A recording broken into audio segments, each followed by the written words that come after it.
اس وقت یہ ہے کہ اصل نماز یہی ہے، یہ سورہ فاتحہ۔ چنانچہ میں آپ کو حدیث سنا رہا ہوں جو صحیح بخاری میں بھی ہے، صحیح مسلم میں بھی ہے، جامع ترمذی میں بھی ہے، سنن ابی داؤد میں بھی ہے، سنن نسائی میں بھی ہے، اور بہت سی کتابوں میں موجود ہے۔ اور یہ عن عبادہ بن صامت رضی اللہ تعالی عنہ، حضرت عبادہ بن صامت سے ہے مرفوعا کہ حضور نے فرمایا لا صلاۃ لمن لم یقرأ بفاتحۃ الکتاب، اس شخص کی کوئی نماز نہیں ہے جس نے کہ سورہ فاتحہ کی تلاوت نہیں کی۔ اب اس سے ہمارے ہاں ایک بڑا اختلاف پیدا ہوا، وہ نوٹ کر لیجیے۔ ایک رائے یہ ہے آپ اگر علیحدہ نماز پڑھ رہے ہیں تو ظاہر بات ہے کہ آپ کو ہر رکعت میں خود پڑھنی ہی پڑھنی ہے سورہ فاتحہ۔ جب باجماعت پڑھ رہے ہیں اب کیا شکل، امام پڑھ رہا ہے سورہ فاتحہ تو کیا مقتدی کو بھی پڑھنی چاہیے؟ اس حدیث میں جو الفاظ کی شدت ہے اس کی بنا پر رجحان یہ ہوتا ہے کہ یقیناً اس صورت میں ہر شخص کو لا صلاۃ لمن لم یقرأ بفاتحۃ الکتاب، جس نے کہ فاتحہ کی تلاوت نہیں کی، قرأت نہیں کی، اس کی کوئی نماز ہی نہیں۔ تو یہ موقف ہے امام شافعی کا، یہی مسلک ہے ہمارے اہل حدیث بھائیوں کا کہ آپ چاہے اکیلے نماز پڑھ رہے ہو، چاہے امام کے پیچھے پڑھ رہے ہو، اور چاہے امام جو ہے وہ جہری رکعت پڑھا رہا ہے اور چاہے سری رکعت پڑھا رہا ہے۔ خاموشی والی رکعت سورہ، آپ کو معلوم ہے کہ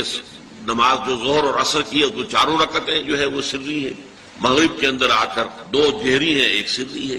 عشاء میں آ کر دو جہری ہیں دو سری ہیں، سورہ اور نماز فجر کے اندر دونوں جو ہیں وہ جہری ہیں۔ تو چاہے جہری ہو چاہے سری ہو، آپ کو بھی لازماً جو مقتدی ہے اسے بھی سورہ فاتحہ پڑھنی ہوگی۔ اب اس کے لیے انہوں نے یہ طریقہ جو ہے تلقین کیا ہے کہ امام تیزی سے نہ پڑھے، رک رک کر پڑھے الحمدللہ رب العالمین، اس کے بعد اتنا وقفہ دے دے کہ جو مقتدی ہے وہ بھی کہہ لے اپنے دل میں یا پڑھ لے الحمدللہ رب العالمین الرحمن الرحیم۔ تو یہ رک رک کر پڑھنا، خاص طور پر اگر آپ کو موقع ہوا ہو کسی اہل حدیث امام کی امامت میں نماز ادا کرنے کا تو آپ دیکھیں گے کہ بڑا فرق ہے۔ ہمارے جو حنفی امام الحمدللہ رب العالمین الرحمن الرحیم مالک یوم الدین ایاک نعبد و ایاک نستعین، چار آیتیں جو ہے وہ بھی ایک سانس میں پڑھ جائیں گے، لیکن یہ کہ عام طور پر جو اہل حدیث حضرات ہیں وہ رک رک کر ٹھہر ٹھہر کر پڑھتے ہیں، ترتیل کے انداز میں پڑھتے ہیں۔ یا پھر دوسری شکل انہوں نے ایک اور کی ہے، یہ آپ سعودی عرب میں جب کبھی نماز پڑھیں گے اور آپ پڑھی ہو آپ نے تو وہاں آپ دیکھیں گے کہ امام جو ہے وہ سورہ فاتحہ پڑھنے کے بعد تو 1 منٹ جو ہے خاموش رہتا ہے تاکہ آپ اب جو مقتدی ہیں وہ اس وقفے میں وہ اب سورہ فاتحہ پڑھ لیں، پھر وہ قرات کرے گا، کوئی اور آیات اس نے شامل کرنی ہے تو بعد میں شروع کرے گا، درمیان میں وقفہ ہوگا۔ لیکن ایک مسلک یہ ہے، اور یہ مسلک جو ہے یہ در حقیقت قرآن مجید کی ایک آیت کے اوپر مبنی ہے۔ سورہ اعراف کے آخر میں فرمایا گیا وَإِذَا قُرِئَ الْقُرْآنُ فَاسْتَمِعُوا لَهُ وَأَنصِتُوا، جب قرآن پڑھا جا رہا ہو تو توجہ سے اسے سنو، خود خاموش رہو۔ اب یہ قرآن مجید کی آیت ہے، اس کے بنا پر ایک رائے یہ ہے کہ آپ امام کے پیچھے سورہ فاتحہ نہیں پڑھیں گے، پڑھا جا رہا ہے سنو اس کو، خود خاموش رہو۔ اور اس کے لیے وہ دلیل دیتے ہیں کہ یہ شکل ایک وفد کی سی ہے، جیسے کسی بڑی شخصیت کے پاس اگر آپ کا کوئی وفد جاتا ہے، 8-10 افراد ہیں، ان میں اسپوکس مین ایک ہوتا ہے، وہ بات کرتا ہے، باقی سب لوگ موجود رہتے ہیں، سنتے ہیں۔ اسی طریقے سے امام جو ہے وہ گویا کہ آپ کا نمائندہ ہے اور وہ پڑھ رہا ہے الحمدللہ رب العالمین الرحمن الرحیم مالک یوم الدین، تو امام کی قرأت ہی آپ کی بھی قرأت ہو گئی۔ گویا کہ اس آیت سے، اس حدیث سے اختلاف نہیں ہے، اس کی تعبیر سے اختلاف ہے کہ امام کا قرأت کر لینا در حقیقت مقتدیوں کی طرف سے بھی قرأت۔ اس میں جو حنفی مسلک ہے وہ بہت سخت ہے، اور وہ یہ ہے کہ چاہے سری نماز ہو اور چاہے جہری ہو، ہر کسی بھی حالت میں مقتدی جو ہے وہ سورہ فاتحہ نہیں پڑھے۔ اب اس میں ذرا سا سوال پیدا ہوتا ہے کہ جہری رکعت میں تو اس آیت کا اطلاق ہو جائے گا کہ وَإِذَا قُرِئَ الْقُرْآنُ فَاسْتَمِعُوا لَهُ وَأَنصِتُوا، سری میں تو اس آیت کا اطلاق نہیں ہوتا۔ بہرحال یہ مسلک ہے امام شافعی کا، ایک انتہا پر ہے، ہر صورت میں سری ہو یا جہری ہو آپ کو پڑھنی ہی پڑھنی ہے، اور امام ابو حنیفہ دوسری انتہا پر ہے کہ چاہے سری ہو چاہے جہری ہو کسی شکل میں نہیں پڑھے۔ امام مالک کا مسلک ہے درمیان میں، اور میں اس میں کوئی جھجک محسوس نہیں کرتا کہ میں آپ کے سامنے عرض کر دوں کہ میں اس پر عمل پیرا ہوں۔ وہ کیا ہے، جہری نماز میں خاموش رہو اور سنو، اس آیت کا اطلاق ہو جائے گا جب بلند آواز سے پڑھ رہا ہے امام تو پوری توجہ فاستمعوا له، اپنی پوری توجہ کو اس کے سننے کے اوپر مرکوز کر دو اور خود خاموش رہو۔ سری رکعت میں البتہ، جبکہ وہ بھی خاموشی سے پڑھ رہا، آپ بھی خاموشی سے پڑھ رہا۔ بہرحال ان چیزوں میں میں نے یہ سب کچھ بیان کیا ہے، تو اس سے جو میرا مقصود ہے وہ یہ ہے کہ معلوم ہو جائے کہ اس میں کوئی بڑی بنیادی بات نہیں ہے، نہ یہ کہ جو حنفی ہیں وہ اس حدیث کا انکار کرتے ہوں کہ لا صلاۃ لمن لم یقرأ بفاتحۃ الکتاب، کیسے وہ انکار کریں گے؟ اور نہ ہی کوئی جو حنبلی ہے یا اہل حدیث ہے وہ قرآن کی اس آیت کا اختلاف سے جو ہے وہ اختلاف کر سکتا ہے کہ اذا قرئ القرآن فاستمعوا له وانصتوا، لیکن یہ کہ اس کے پھر اس سے جو احکام کا استنباط ہے اس میں اختلاف ہو جاتا ہے، تو اس کو نہیں سمجھنا چاہیے کہ یہ کوئی بہت بڑی اہمیت والی بات ہے۔ بات کہ جو فرض نماز ہے اصل اہمیت اس کی ہے ہمارے ہاں عام طور پر مذہبی حلقوں میں، اور خاص طور پر جو ذرا متصوفانہ انداز کے رنگ کے لوگ ہوتے ہیں، وہ فرض کو تو بس ایسے ہی ادا کر لیتے ہیں جیسے بس اس کی کوئی اہمیت نہیں ہے، بلکہ بعض لوگ وہ بھی ہیں کہ جو فرض کو ترک کر دیتے ہیں، نوافل پر سارا زور، صرف رات کی نماز پر زور دیا جا رہا ہے، فرض نمازوں یہ ہم نے دیکھے ہیں ایسے لوگ بالفعل دیکھے۔ یہ تمام چیزیں جو ہیں در حقیقت اس پھر راہ نبوت سے انسان کو ہٹا دینے والی ہیں۔ فرض کتنا فرض، نفل کتنا نفل۔ نوافل کے بارے میں جو ہے شریعت سے ثابت ہے، وہ تہجد بھی نافلۃ لک، حضور کے لیے تو لازم تھی، باقی کے لیے لازم نہیں ہے۔ جو قیام اللیل شروع میں تھا وہ لازم نہیں ہے۔ ہاں رمضان مبارک میں اس کی تشویق ہے، ترغیب ہے، وہ خاص ایک مہینہ ہے، اس میں دن میں کھانا پینا جو ہے وہ حرام کیا گیا، تو رات کو 2/3 رات یا 1/3 کم سے کم 1/3 رات جاگو اللہ کے قرآن کے ساتھ، اللہ کی کتاب کے ساتھ۔ تو یہ اصل میں جو توازن ہے یہ جو ہے بہت ضروری ہے۔ ارأیت اذا صلیت الصلوات المکتوبات، حضور آپ نے دیکھا، غور فرمائیے کہ اگر میں جو فرض نمازیں ہیں وہ ادا کروں، اب مثلا ایک حدیث مجھے اور یاد آئی، فرض نماز کی اہمیت کو بیان کرنے کے لیے حضور نے فرمایا جس شخص نے عشاء کی نماز بھی جماعت کے ساتھ ادا کی اور پھر فجر کی نماز بھی جماعت کے ساتھ ادا کی، اس کے لیے پوری رات کا قیام لکھ دیا جائے گا۔ فرض کی یہ اہمیت ہے۔ تو اذا صلیت المکتوبات صلوات المکتوبات وصمت رمضان، اور میں روزہ بھی رمضان کے روزے رکھ لوں، باقی روزہ رکھنا آپ کی مرضی پر ہے، رکھیں ٹھیک ہے، لیکن وہ جو لازم نہیں ہے۔ نجات کے لیے لازم جو بیس لائن ہے وہ جو عبادات فرض، اس کے بعد جتنا آدمی اضافہ کر سکے، حالات کو بھی دیکھیں۔ بعض حالات ایسے ہوں گے کہ اس میں اصل اہمیت جہاد کی ہو جائے گی، قتال کی ہو جائے گی۔ اب ایسا حال بھی ہو سکتا ہے کہ اسلامی نظام قائم ہے، اسلامی حکومت قائم ہے، نظام خلافت قائم ہے، تو اب قتال کا معاملہ جو وہ حکومت کے ذمہ ہے، حکومت انتظام کرے گی۔ اگر کہیں 10,000 آدمی چاہیے، 10,000 آدمی نکل آئے چل جانے کے لیے، تو باقی آرام سے گھر میں سوئیں یا نوافل پڑھیں، ساری رات کھڑے رہے، ٹھیک ہے، یہ تقرب بالنوافل کا موقع ہوگا۔ لیکن اگر اللہ کا دین جو ہے وہ مغلوب ہے، پامال ہے، اسے پاؤں تلے رودا جا رہا ہے، شریعت کی دھجیاں بکھیری جا رہی ہیں، عوامر کا استہزاء ہو رہا ہے، اور جو منکرات ہیں ان کی تبلیغ ہو رہی ہے، اس وقت آدمی نوافل میں لگا رہے،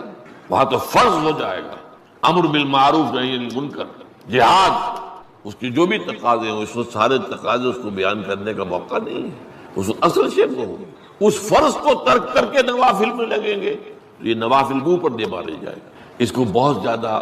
نمایاں کرنے کے لیے میں مثال دیتا ہوں، ذرا سوچئے، جب دامن احد میں معرکہ جاری تھا اور صحابہ کی جان پر بنی ہوئی تھی، خود حضور کی جان پر بنی ہوئی تھی، آپ کو معلوم ہے آپ زخمی ہوئے ہیں اور اتنا خون آپ کا بہہ گیا ہے کہ آپ بے ہوش ہو گئے ہیں، اور خبر اڑ گئی کہ آپ کا تو انتقال ہو گیا، شہید ہو گئے۔ اس وقت اگر کوئی شخص مسجد نبی میں بیٹھا ہوا درود کی تسبیح پڑھ رہا ہو، یا کوئی اور نوافل ادا کر رہا ہو، یا قرآن پڑھ رہا ہو، تو اس کے بارے میں کیا حکم آپ کا ہو؟ پکا منافق، حالانکہ کام تو وہ اچھے کر رہا ہے۔ درود کی کتنی فضیلت آئی ہے، اور نوافل ہے، یا قرآن کا پڑھنے کا ایک ایک حرف کا 10 نیکیوں کا ثواب ہے۔ حق کے فوراً بعد والدین کے حق کا ذکر ہے۔ سورہ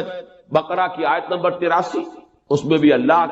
کے حق کے بعد والدین کا۔ سورہ نساء کی آیت نمبر 36، اللہ کے ساتھ شرک مت کرو، اللہ کی بندگی میں کسی کو شریک نہ ٹھہراؤ، والدین کے ساتھ اس نے سلوک۔ سورہ انعام کا 19واں رکوع، توحید خداوندی کے فوراً بعد والدین کے ساتھ اس نے سلوک۔ اسی طرح یہاں اور ایک مقام تو اور ہے جو ہم اپنے منتخب نصاب میں پڑھ چکے ہیں، جہاں اس طرح بریکٹ کیا ہے اللہ نے، انشکر لی ولوالدیک، کرو شکر میرا اور اپنے والدین کا۔ اس میں نوٹ کر لیجئے، چونکہ ادائے حقوق کا فلسفہ ہے، جیسا کہ میں تمہیدی جو گفتگو ہے اس میں عرض کر چکا ہوں، معاشرت کے اندر اصل شے دیکھنی یہ کہ کس کا کیا حق، وہ حق ادا کیجئے۔ اس میں ظاہر بات ہے کہ سب سے بڑا حق تو انسان پر اللہ کا ہے، خالق وہ، مالک وہ، رازق وہ، اور حقیقتاً رب بھی وہی ہے، پالنے والا وہی ہے۔ البتہ پالنے میں اللہ نے ذریعہ بنایا ہے والدین کو، انسان وجود میں آتا ہے والدین کے ذریعے، یہ جو بھی نعمت وجود عطا ہوئی ہے اس میں بھی ذریعہ اور واسطہ والدین بنے۔ پھر جو ربوبیت ہے، پالنا پوسنا ہے، اس میں بھی اللہ کی ربوبیت کا سب سے بڑا ذریعہ، خاص طور پر اس وقت جب کہ انسان اپنے پاؤں پر کھڑا نہیں ہے، جیسے کہ آگے آ رہا ہے رب ارحمہما کما ربیانی صغیرا، اے رب جب کہ میں بالکل چھوٹا سا تھا، مجھے تو اپنی ضرورتوں کا احساس بھی نہیں تھا، میں اپنی کسی ضرورت کا شعور بھی نہیں رکھتا تھا، انہوں نے میری کیئر کی ہے، مجھے پالا پوسا ہے، میری ضروریات فراہم کی، یہ میری تکلیف پر خود جاگتے رہے ہیں اور تڑپتے رہے، اپنا پیٹ کاٹا ہے اور مجھے کھلایا ہے، یہ سارا کام جو انہوں نے میرے ساتھ کیا، پروردگار ان کے احسانات کا بدلہ میں نہیں چکا سکتا، تجھ ہی سے درخواست کر رہا ہوں رب ارحمہما کما ربیانی صغیرا۔ تو معلوم ہوا کہ یہ در حقیقت اسلامی تمدن اور اسلامی معاشرت کا اصل الاصول ہے کہ حقوق میں اللہ کے حق کے فوراً بعد بلکہ متصلاً بعد بریکٹڈ اللہ کے حق کے ساتھ والدین کا حق ہے۔ یہاں بھی ذرا ایک فرق جو ہے وہ نوٹ کر لیں، جہاں بات آئے گی اطاعت کی، اطاعت اللہ کے بعد رسول کی، والدین کی نہیں، والدین کی اطاعت تو مشروط ہوگی، لیکن اللہ کی اطاعت کے ساتھ بریکٹڈ اطاعت اطیعوا اللہ واطیعوا الرسول، سورہ تغابن میں بھی ہم پڑھ چکے، فَإِن تَوَلَّيْتُمْ فَإِنَّمَا عَلَىٰ رَسُولِنَا الْبَلَاغُ الْمُبِينُ۔ اطاعت میں اللہ کے بعد فوراً اللہ کا رسول، محبت میں اللہ کے فوراً بعد اللہ کا رسول۔ قُلْ إِن كَانَ آبَاؤُكُمْ وَأَبْنَاؤُكُمْ وَإِخْوَانُكُمْ وَأَزْوَاجُكُمْ وَعَشِيرَتُكُمْ وَأَمْوَالٌ اقْتَرَفْتُمُوهَا وَتِجَارَةٌ تَخْشَوْنَ كَسَادَهَا وَمَسَاكِنُ تَرْضَوْنَهَا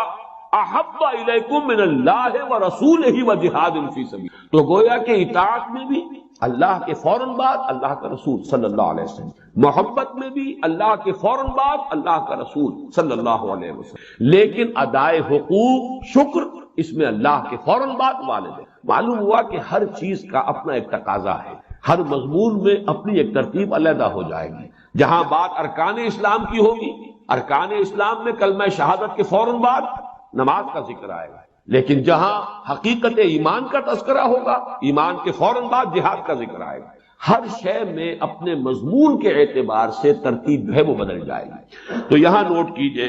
وَقَضَىٰ رَبُّكَ أَلَّا تَعْبُدُوا إِلَّا إِيَّاهُ وَبِالْوَالِدَيْنِ إِحْسَانًا۔ اب یہاں خاص طور پر جو نوٹ کرنے کی بات ہے وہ یہ ہے کہ در حقیقت یہ بھی معاشرتی استحکام اور خاص طور پر خاندان کے ادارے کے استحکام کے لیے بہت بنیادی ہدایت ہے۔ میں عرض کر چکا ہوں جب سورہ تحریم کے تمہیدی مضامین ہم بیان ہو رہے تھے، ان پر غور کر رہے تھے کہ خاندان کے ادارے کا استحکام، ایک تو مرد کی سربراہی، الرجال قوامون علی النساء، یہ ایک مثبت حکم ہے، مثبت ہدایت ہے، اس لیے کہ اگر برابر کے دو سربراہ ہو جائیں گے تو وہاں فساد ہوگا، بدنسبی، مرد کی قوامیت، اس کی سربراہی، اس کی حاکمیت۔ نمبر دو، والدین کے ساتھ حسن سلوک۔ یہ جو تصور آج کی دنیا میں ہو چکا ہے اور جو خاندانی نظام کی چولیں ڈھیلی ہوئی ہیں، اس کا اصل سبب یہ ہے کہ والدین بھی اولاد کو اپنی لائبلٹی سمجھتے ہیں، اور پھر اولاد بھی والدین کو اپنی لائبلٹی سمجھتے، ایسیٹس نہیں سمجھتے، بلکہ یہ کہ ایک طرح کا بوجھ، خاص طور پر والدین بوڑھے ہو گئے، اب ان کی دیکھ بھال ہے، ان کی ضرورتیں پوری کرنی ہے، ان کے لیے ادب نہیں ہے، ان سے محبت نہیں رہی مغربی معاشرے کے اندر، اس کے خاندان کے نظام میں اس طرح اس کی چولیں جو ہے ڈھیلی ہو چکی ہیں۔ اولڈ ہاؤسز بنا دیجئے، اب وہاں پر ان کو ڈال دیجئے، اب ہمارے معمولات میں خامخواہ خلل پڑتا ہے، ہماری پرائیویسی میں خامخواہ یہ دخیل ہوتے ہیں۔ یہ جو کیفیت ہو چکی ہے در حقیقت یہ بھی گویا کہ اس معاشرے کے فساد اور اس تمدن کی جڑ کاٹ دینے والا۔ لہذا قرآن مجید نے، جیسا کہ میں اس سے پہلے عرض کر چکا ہوں کہ جیسے یہ ہال ہے، اس کی لمبائی، چوڑائی، اونچائی، یہ 3 ڈائمنشنز ہیں، اسی طریقے سے خاندان کے ادارے کی پہلی ڈائمنشن رشتہ ازدواج ہے، ایک مرد اور ایک عورت کے مابین، یہاں سے تو خاندان کی بنیاد پڑی۔ اس کے استحکام کے لیے الرجال قوامون علی النساء، مرد جو ہے قوام ہے عورتوں پر۔ پھر جب ان کے ہاں اولاد ہوئی اب سیکنڈ ڈائمنشن ایڈ ہو گئی، اب والدین اور اولاد کا رشتہ ہے، یہ رشتہ مستحکم ہو۔ اس رشتے کے ضمن میں ہم وہ مثبت اور منفی دونوں پہلو دیکھ چکے ہیں جو ہمارے اس منتخب نصاب میں آ چکے ہیں۔ سورہ تغابن میں والدین کو ہدایت کی گئی، ان من ازواجکم واولادکم عدو لکم فاحذروہ انما اموالکم واولادکم فتنہ۔ ایک طرف تو خود محتاط رہو ان کی محبت کی وجہ سے کہیں تم اپنی عاقبت برباد نہ کر بیٹھو، ان کے لیے جو بھی کرنا ہے اچھے سے اچھا کرو لیکن حلال کے دائرے کے اندر، اللہ کے حقوق کو، اللہ کی حدود کو قائم رکھو۔ دوسری طرف مثبت حکم دیا گیا، یا ایھا الذین آمنوا قوا انفسکم واہلیکم نارا، اہل ایمان اپنے گھر والوں کو، اہل و عیال کو، اپنے آپ کو بھی، اپنے اہل و عیال کو بھی آگ سے بچاؤ۔ یہ تمہارا مثبت فرض ہے، یہ تمہاری مثبت ذمہ داری ہے، تمہیں یہ فرض ادا کرنا ہے کہ ان کو اچھی ان کی تربیت ہو، ان کو اللہ کی طرف، اللہ کے دین کی طرف ان کو رغبت دلاؤ تاکہ ان کی عاقبت سنورے اور وہ آخرت میں جہنم کے عذاب سے بچ سکے۔ اب یہاں جو ہے در حقیقت یہ دوسری ڈائمنشن آ رہی ہے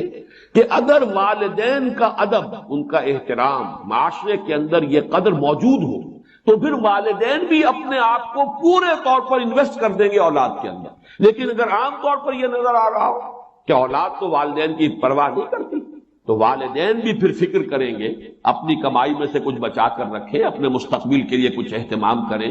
وہ اپنے آپ کو پورے طور پر انویسٹ کرنے کے لیے تیار نہیں ہوں گے۔ اور جیسا کہ آج کل آپ مغرب میں دیکھ رہے ہیں، خاص عمر ہوئی ہے لڑکے کو بھی گھر سے نکال دیا، جاؤ کھاؤ پیو کماؤ، یہاں تک کہ لڑکیوں کو نکال دیتے، جاؤ اپنے پاؤں پر کھڑے کھڑے۔ اس لیے کہ اب ہمیں جو کچھ کمانا ہے وہ اپنے مستقبل کے لیے، اپنے بڑھاپے کے لیے، اپنا بڑھاپا انشور کرنا ہے،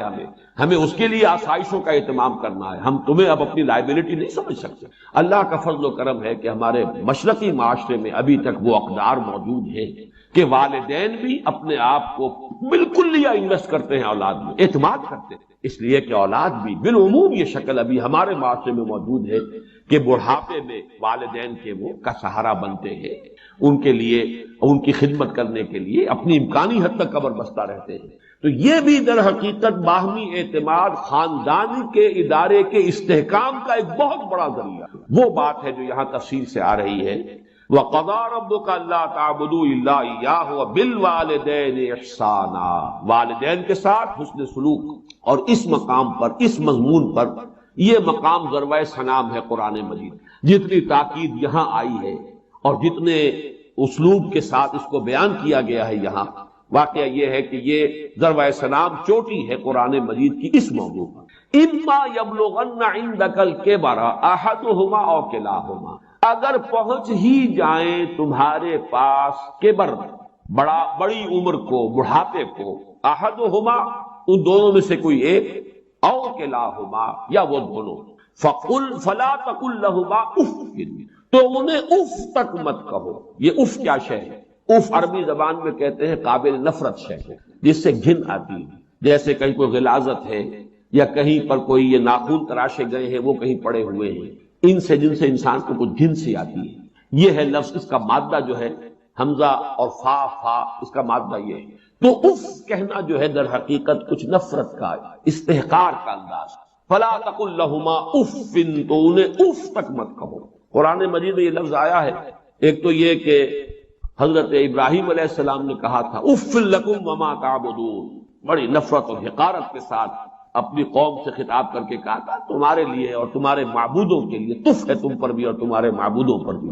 یعنی یہ کہ میں ان سب سے بری ہوں اور میرا ان سے کوئی کسی قسم کا کوئی تعلق نہیں۔ انی وجہت وجہی للذی فطر السماوات والارض حنیفا وما انا من المشرکین۔ اور یہی لفظ ایک مرتبہ آیا ہے سورہ احقاف کی آیت نمبر 17 میں کہ جو ناخلف اولاد ہوتی ہے وہ اپنے والدین سے جس طریقے سے مخاطب ہوتی ہے، اف لکما اتعداننی، کیا آپ ڈھکوسنے کی باتیں کر رہے ہیں؟ کیا مجھے بتا رہے ہیں کہ میں جب مر جاؤں گا اور مٹی ہو کر مٹی میں مل جاؤں گا پھر مجھے اٹھا لیا جائے گا؟ تو وہاں بھی لفظ اف آیا ہے۔ تو یہاں نوٹ کیجئے، فلا تقل لہما اف،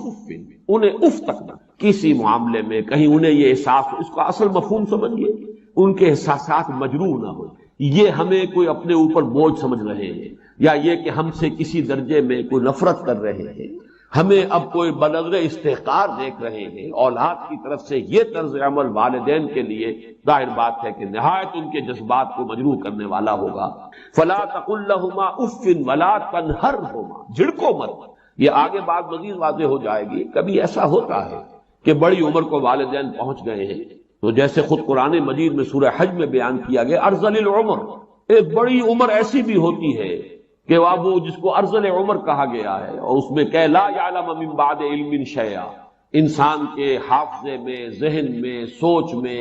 وہ یہ ترقی معکوس شروع ہو جاتی ہے، بلکہ یہ کہ بچپن کی سی کچھ باتیں جو ہیں وہ عود کر آتی ہیں، لوٹ کر آ جاتی ہیں، وہی عادتیں، وہی خواہشات۔ اس ظاہر بات ہے کہ اس وقت والدین کی ہر بات نہیں مانی جا سکتی، ان کی کسی فرمائش کو رد بھی کر دینا پڑے گا، لیکن لا تنہر، جھڑکو مت۔ بات جو ہے وَقُلْ لَهُمَا قَوْلًا كَرِيمًا، بات کرو ان کے ساتھ نرمی کے ساتھ، ادب کے ساتھ، شائستگی کے ساتھ۔ کسی فرمائش کو اگر رد بھی کر دینا ہے تو جھڑکنے کے انداز میں نہیں، ڈانٹنے اور ڈپٹنے کے انداز میں۔ وَلَا تَنْهَرْهُمَا وَقُلْ لَهُمَا قَوْلًا كَرِيمًا، اور ان سے بات کیا کرو، گفتگو کرو، ان کے سے مخاطب ہو تو بڑے ادب کے ساتھ، نرمی کے ساتھ، شائستگی کے ساتھ، تہذیب کے ساتھ، ان کے مقام اور مرتبے کو ملحوظ رکھتے۔ وَخْفِضْ لَهُمَا جَنَاحَ الذُّلِّ مِنَ الرَّحْمَةِ، دیکھیے یہاں کتنے مختلف اسلوبوں سے بات لائی جا رہی ہے، ایک ہی بات ہے لیکن تکرار کے ساتھ، اعادے کے ساتھ اس کو لایا جا رہا ہے تاکہ اور بات واضح ہو جائے۔ وَخْفِضْ لَهُمَا جَنَاحَ الذُّلِّ، اور اپنے بازوؤں کو جھکا کر رکھا کرو ان کے سامنے، جناح الذل من الرحمہ۔ اب ذل بھی کہتے ہیں کسی کے سامنے پست ہو جانا، کسی کے سامنے اپنے آپ کو بچھا دینا۔ پھر رحمت اور شفقت، یہ جو کیفیت